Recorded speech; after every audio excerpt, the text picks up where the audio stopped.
This episode is proudly supported by Powerhouse Parramatta. Powerhouse Parramatta will open in 2025. The new museum will be the largest in New South Wales and is determined to offer the very best in hospitality. Perhaps your business can be part of defining a food and beverage offering which is expected to cater to 2 million visitors a year. This incredible opportunity for operators includes retail food and beverage, in-house residential catering, events and other hospitality ventures, encapsulating the diversity of cuisines and cultures that make Western Sydney so exciting. Interested to learn more? Powerhouse invites food and beverage operators to a briefing on Tuesday, 8th of August. For more information and to register for this exclusive briefing, go to powerhouse.com.au. I'd like to acknowledge Australia's First Nation people as the traditional custodians of the land, and for this episode in particular, the Kulin Nation. I pay my respects to their elders, past and present. It is a dream job from that point of view, and that's what's kept me going for so long, that it's just this constant introduction of mostly excellent wines and mostly excellent regions, producers, stories to tell and write. This is Over a Glass. I'm Shanteh Wale. If you drink Australian wine, then you know the name Jeni Port. She is an authority on all things wine in this country and has contributed to every major wine publication, such as The Age, Halliday Wine Companion, as well as published 3 of her own books. The epitome of a true professional taster and communicator, Jeni's impact on the wine scene of Australia is nothing short of remarkable. I am thrilled to have her on the podcast. Hi, Jeni. Thanks for joining me. Hi, Shanteh. That was some intro. Sorry. I can feel the blushing from here, but it's completely true. Oh, dear. Well, thank you. I'm so pleased to be here. Nick, maybe I can mute out the intros and I can just say, hi, Jeni, what's up? So you have been, well, in the past, the longest serving wine writer in the Age newspaper, but I want to know where the wonderful world of wine and wine writing began for you.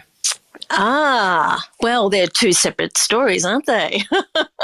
Very quickly, the world of wine opened up through my aunt, who never had children, was Irish kind of Catholic in her background, and she had no idea how to treat children. So when I visited her, which was quite regularly, she would bring out wine and we would share a bottle, and it was Barossa Pearl every time. I loved it. I loved the taste. I was really excited by the flavours, and I was a 9-year-old at this time. So you get some idea of, it started early, my interest in wine. My parents certainly didn't know that it was happening, and I wasn't going to tell them. But I did become a wine drinker from the age of 9. And then, I love your aunt already. She sounds fantastical. Oh, she was quite incredible. And then, of course, I went into journalism, and I was drinking wine, at the Phoenix Hotel across the way from the old Herald Weekly Times building in Melbourne was very famous watering hole for journos in between writing stories and going out and talking to people. So I started again back then when we started as a cadet on the Sun, and I did my cadetship, which is 3 years, and then an opening started or became available in the Sun women's section. And when I say that these days, people roll their eyes. There was a women's section. It was a lifestyle kind of section. There were knitting patterns and cooking, and they also had women's stories. So I went in there, and I replaced Rita Ehrlich, a very famous food name down here in Melbourne, and she had been writing about markets and food and this and that. So I had to do her Friday column, and it was okay, but I was starting to meet wine people at some of these food events, and then that really got me going. And I thought, okay, every now and again I'll write a little story about wine. Female winemakers were the first stories that I wrote, of course, to go with the theme. And I started the first wine column on The Sun through the back door, through the women's section. But I was thrilled to be able to kind of have that, to start writing about wine. And then, of course, when I married, had my first child, I left the Sun, went straight over to the Age Epicure, and I was there for 30 years writing about wine. Amazing. I mean, you say that people roll their eyes, but everything started somewhere. How incredible to be part of such a fundamental and, formative time. And the fact that you were writing about women in wine from the get-go, like you said, you found it wasn't to, I suppose, to kind of be revolutionary, but it was your way in, wasn't it? Certainly was, and I loved it. And then it was this natural progression, which I find happens a little bit easier now, but I decided to work from home with my first child and then my second child, and it just worked in perfectly to write about wine from home, put the kids in a bit of daycare, occasionally go and visit vineyards, talk to winemakers, taste wine. It was a really lovely transition to working with children. And I continue to do it today. I have worked from home, 36 years? 36 years, I reckon, we're coming up for. So I work from home still. Amazing. What was the landscape of Australian wine writing like back then? I mean, it's changed so much, but who did you look to as your kind of comrades and advisors at that time? There were very few, quite frankly, very few. David Dunstan was around my time. He was an age wine writer, on and off a bit. Sarah Goff was a fellow wine writer who became the PR for Brown Brothers and now has Boxgrove Vineyard herself up in Avenel. There were very few. So that's why I did meet Colin Richardson, and he was my mentor.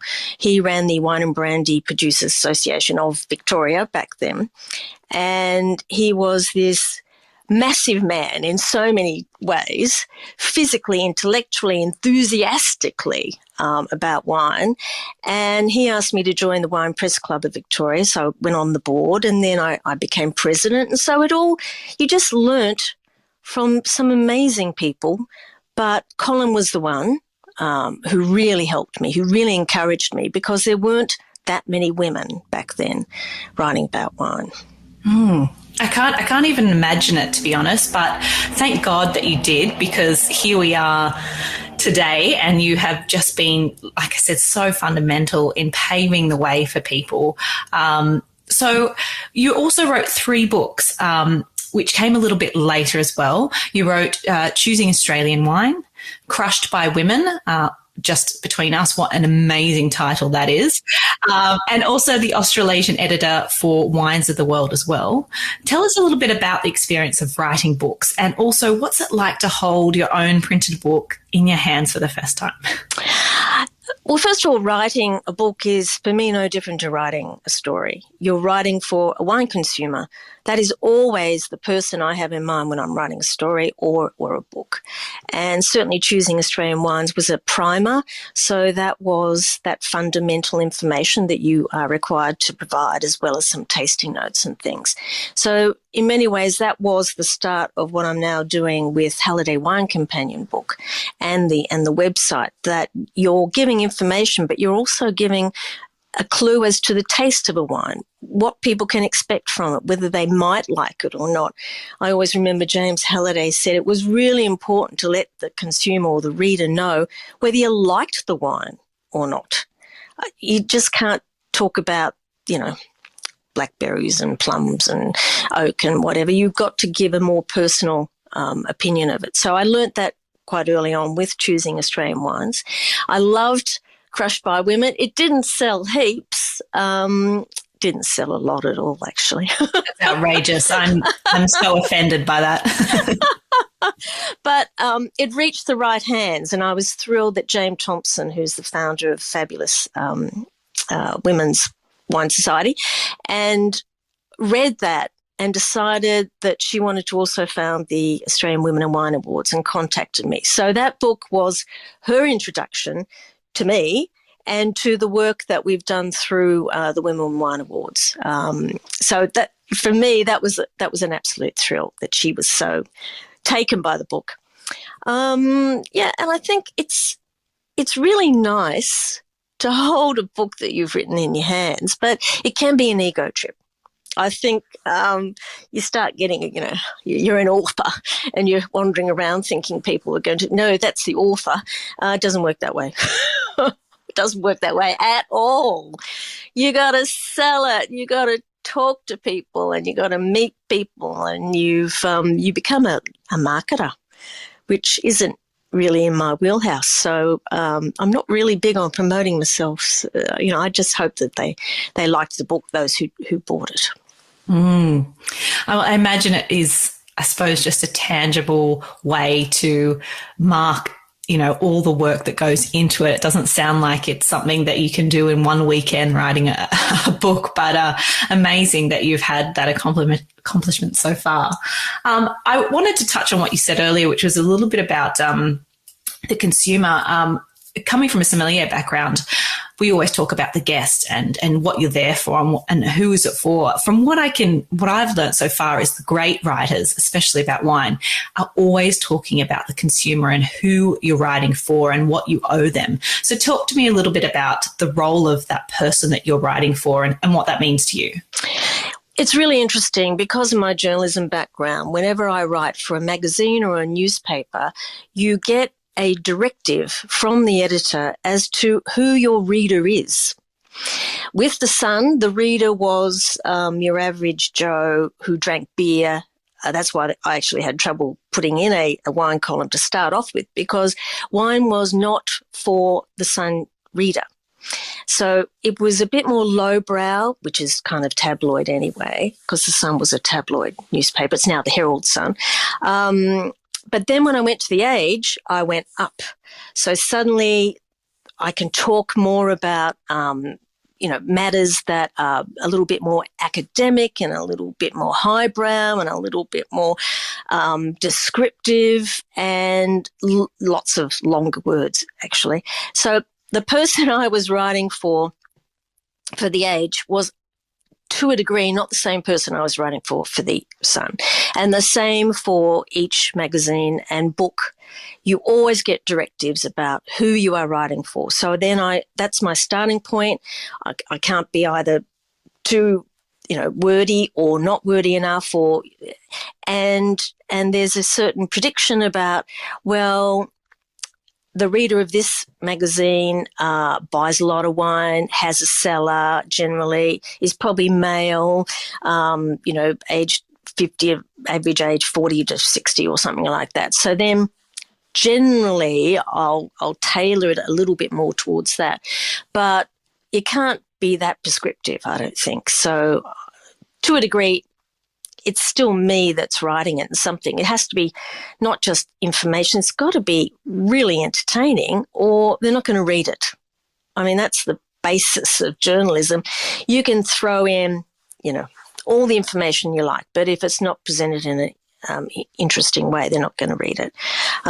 So that's that. And I think I just like the idea that you tell a good story, and you tell a good story whether you're writing for The Sun or The Age or the Sydney Morning Herald or Halliday. Tell a good story, and that is always the basis of what I do, hopefully.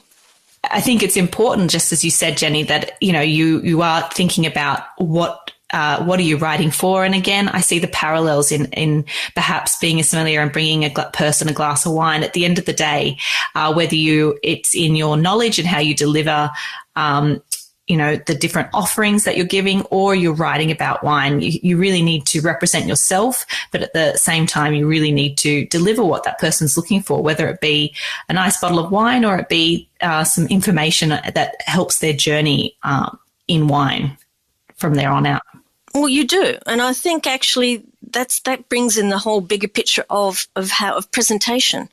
These days you've got breakouts and you've got lovely little drawings and interactive aspects to it. So it has changed quite dramatically over the last 40 or so years that I've been writing about wine. But even though you've got all these things flashing at you and information coming at you from every direction, the information still has to be the same. It still has to be applied to you and what you need. So when I write for the Law Institute of Victoria Journal down here, and the audience is well-to-do lawyers, of course, but I still like to make it interesting. You can't always give them $80 bottles of wine. So I'm giving them a $12 or a $15 or something that's imported that they may not be aware of. I think that's the whole joy of wine, especially from a wine writer's point of view, that you are constantly putting forward these wines that people go, wow, I'd like to taste that. That's a good price. That sounds exciting. You're opening up the wider world for wine drinkers, and I think that's one of the best parts of my job.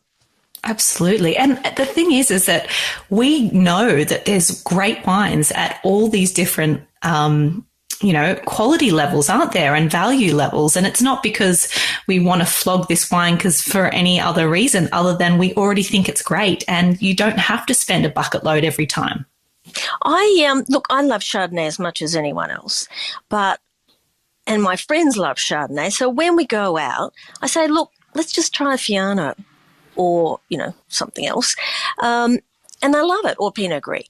They love it. But people, and I include myself here, you do get in a rut.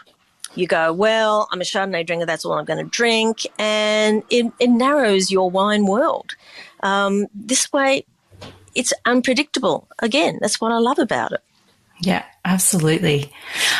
You've mentioned once or twice before, perhaps in a little piece that someone's interviewed before, that your guilty pleasure is Rutherglen Muscat. I love the way you talk about wine. Tell us why you love Rutherglen Muscat, and why is that your guilty pleasure? Well, it's a long story, long story. I am Melbourne born and bred. One of the first wine regions I went to was Rutherglen. I used to go to their Rutherglen walkabouts, which were quite infamous back in the day. Lots and lots of people and lots of drinking. It's changed a lot, I might add. But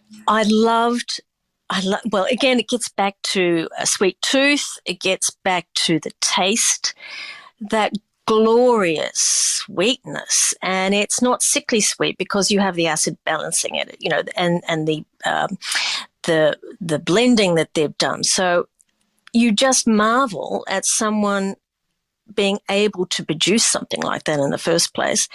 And then the flavour is just so exquisite and complex and long-lasting, and you could survive on it, I reckon, quite easily, or I could survive on it. And I get a bit depressed that when 0.05 came in, and now I am showing my age, people who were dining out in restaurants stopped having a glass of fortified. It was a tradition. You would finish the meal with a glass of fortified here. And so they blamed the fortified on, their blood alcohol reading going higher. So they stopped that. Sales of fortifieds in general dropped virtually overnight and have never really gone back to those pre-1975 or whatever it was time. And now you've got in that space, 3 generations of wine drinker who haven't been brought up with it. They're not really aware of it or comfortable with it. It seems too sweet or too alcoholic or too this or too that. And I see it partly as my job to re-educate, re-energize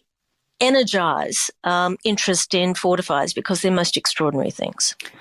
That's the first time I've ever heard someone talk about the fall in fortified sales due to that 0.05. And that's incredible, because what you've said is that it really had a huge impact. But then the reintroduction of it, you're right. People do say, like it's too strong or it's too this, but no one gets a flower chocolate cake and says, oh, it's a bit too chocolatey, it's a bit too sweet, you know. I mean, it's indulgent and they're so complex. So I'm completely with you on that. They are some of the greatest, certainly wines we make in the world. But so interesting. You've just blown my mind with that. Well, it helps when you're old, you see, to be able to reflect back on these things. It had a major impact. And the other major impact that no one talks about was when they changed the tax laws, which up until whenever it was, again in the 1970s, producers were allowed to age their wine without paying tax. So they could age it for 6 years, 8 years, and then release it and not have to pay tax while they were aging it. And of course, it was seen as a loophole, so that changed. They were taxed year by year for the storage when it was in the cellars. And we went from, when I first started tasting wine, the reds would be 6 years age when released. And again, quite rapidly, wines were being released earlier and earlier, and the winemaking changed accordingly, so that the tannins were less pronounced because they were being sold earlier and people were drinking them earlier. And so again, you've got at least 2 or 3 generations who are now used to drinking wines, all of their wines, especially their reds, 1 or 2 years out. And again, these are these kind of foreign or near foreign things that suddenly have huge impact on the way people see wine, where they buy it, the way they taste it, the way winemakers make it. And I think we've forgotten to a large degree that is where we are at today through some of these changes. Yeah. Death and taxes, so they say, as bastards. Jeni, can you paint a picture for everyone that's listening, kind of what your everyday kind of work day or work week kind of looks like for you? Well, when we're doing Halliday tastings, which is basically from December through to the end of, or November through to the end of February, it is tasting wine every day. This year I did 1,849 wines over that period. It's a lot of wines, and your day starts. Well, I don't start that early.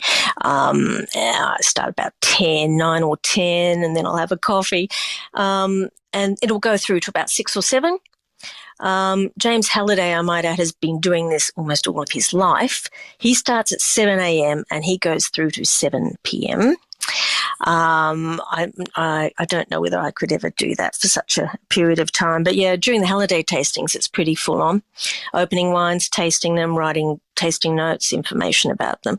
Other than that, I write now for Wine Pilot. So like today, I've got about, 8 wines to taste.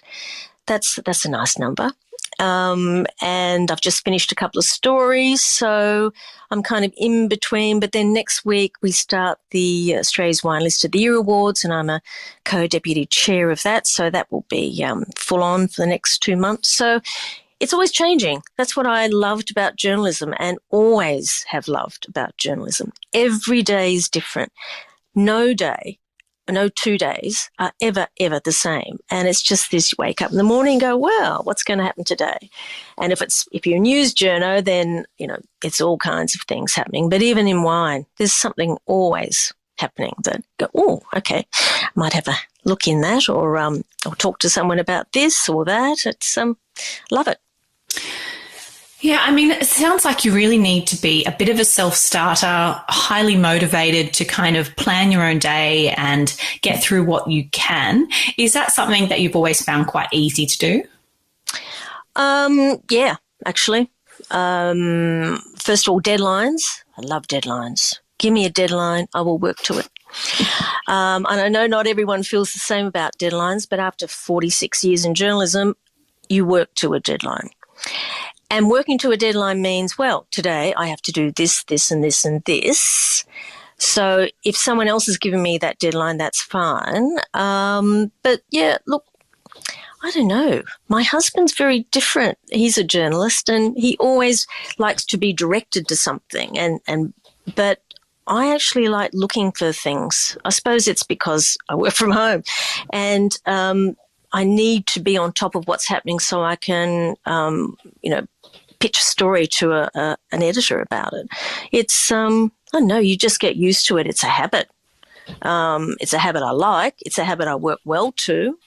I don't know. And maybe it's just me being a nerd as well. I mean, that's a strong possibility. The fact that you love what you do and that you're so interested in it, I mean, that's a huge motivating factor, I imagine. But I think a lot of people misconstrue, tasting wine. It's part of, I'm sure, many, many careers that people look at what, the positives in someone's career and think everybody swans about and there's no hard work. But what are the highs and the lows of kind of being a wine journalist?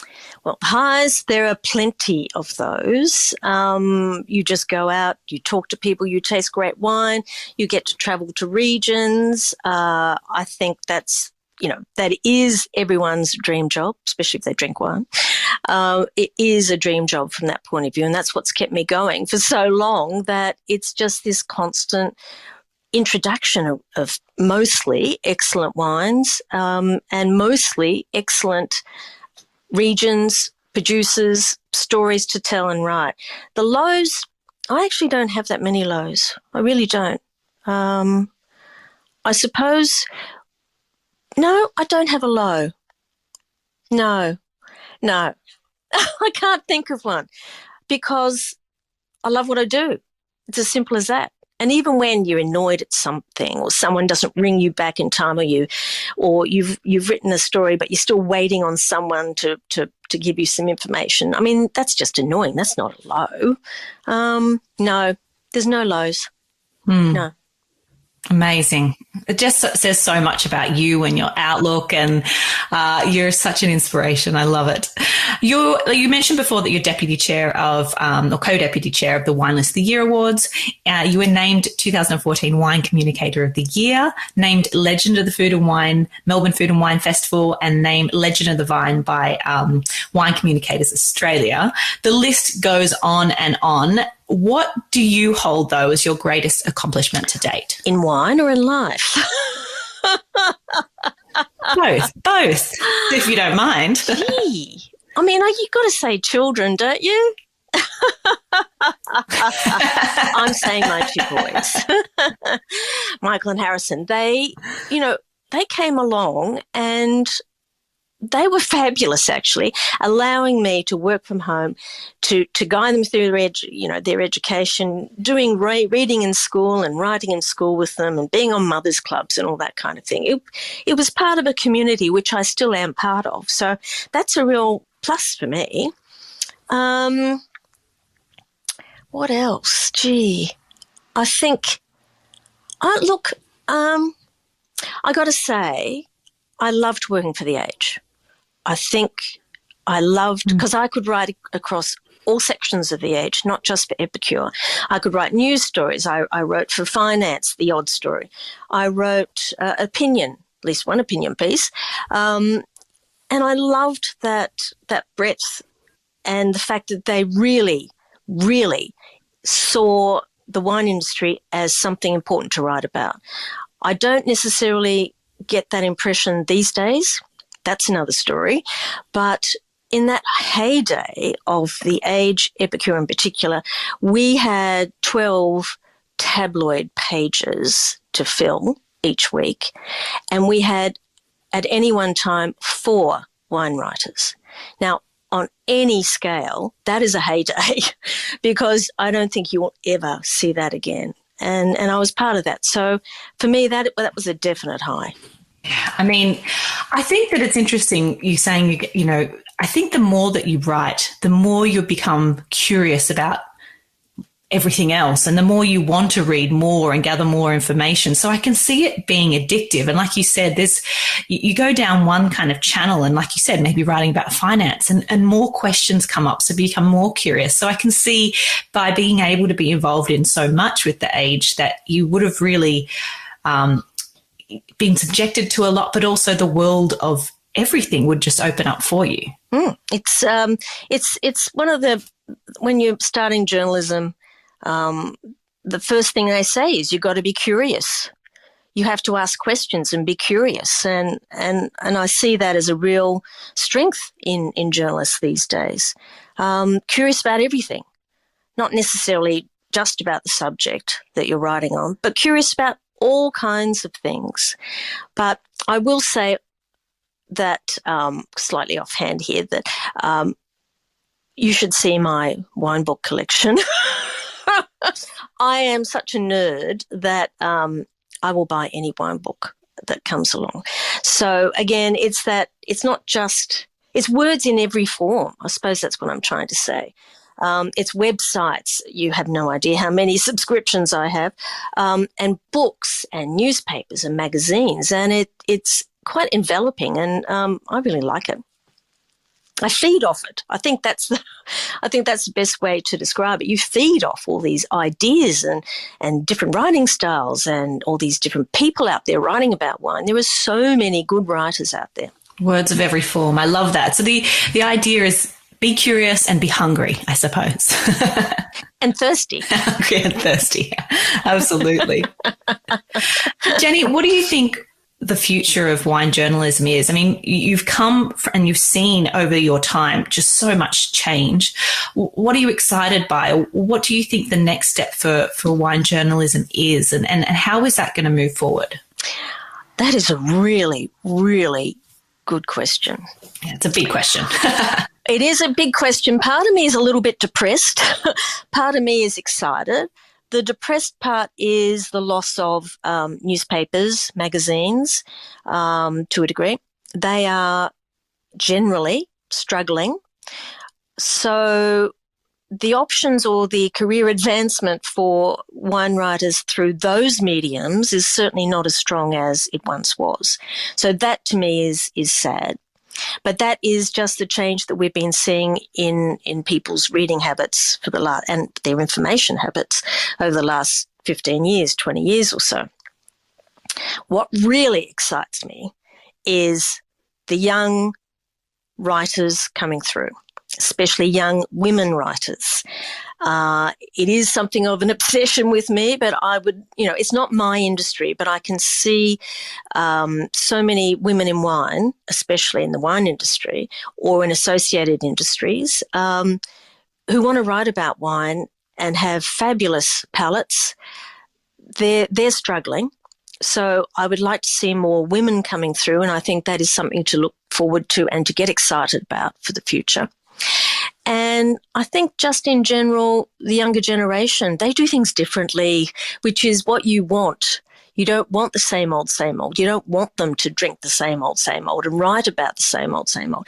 You have to have change. You have to have that slight chaos between generation to generation so that it becomes more appealing to the people starting out in wine today. I don't enjoy talking about the old days. We used to do this in the old days. I can't stand that. You keep going forward, and the only way to go forward is to go forward with the younger generation. If they want to know about stuff, I'm happy to help. I've got a couple of mentees through the Wine Communicators of Australia mentorship program. They're fabulous. That's the future, and they are damn exciting. You've always been such an advocate for supporting the younger generation. And I think, like you said, you also need to stay current. And like you said, keep your finger on the pulse, which is why I think you're involved in so much, is that you are so current and you do have something to say and you are up to date with everything. But I think that support of what's happening for people out there. I mean, I think for a lot of people that are involved in wine, the idea of wine journalism is just a little bit foreign to them. How do I get involved? How do I become a wine journalist? Do I need to be a great writer straight away? I think that stops a lot of people. And from what I can see, there's so many people wanting to be involved in the world of wine. I mean, even SOMs and people wanting to taste, and there's a lot of excitement around there. But I think sometimes breaking down the barrier of understanding how you get there and what you need to do is a big question mark for people. So you've kind of answered this already, but what is the advice for people wanting to be in wine journalism? What would you say to them? Next up, I would apply for the Wine Communicator of the Year mentor program. It is held every year. If you are successful in it, you will be teed up with a wine writer, such as myself, and that will be a really good introduction to the basis, or the basics, I should say, of wine writing. And some of it can be quite, boring to a degree. It's English, it's spelling, it's grammar. Even before you get to, all that lovely flowery writing that you're hoping to maybe embrace. So, and then what I have done with my former 2 mentees is, let's do a story together. So we've written stories together. They learn the process of interviewing and then writing and then subbing their own stories. And then, fortunately, we've both been able to have them published. And I think that is the best way to kind of dive into wine writing, is to go through the process with someone and learn all the nuts and bolts. And it's a discipline. It's the same as learning car, mechanic or something. It basically is, there are steps that you have to take and you have to be aware of, and it eventually will become clear. It is a process. I think it's amazing that you spend your time doing and being part of something like that, and so that there's opportunities for people out there. So incredible advice for somebody wanting to start out, and thank goodness that there are such programs like Wine Communicator of the Year. That's wonderful. I ask everyone on the show, Jeni, if you could only drink 3 beverages for the rest of your life, what would they be and why? Well, what wines will I drink? Well, one of them already. It's got to be a Rutherglen Muscat. But to start, I would have always Clare Valley Riesling. Love good Riesling. And then I would follow Grampian Shiraz, those kind of cooler climate styles, lots of spice, lots of life and energy. And then, of course, my Muscat to finish, which is what you do when you're in this house. Absolutely. I mean, it's so well-rounded.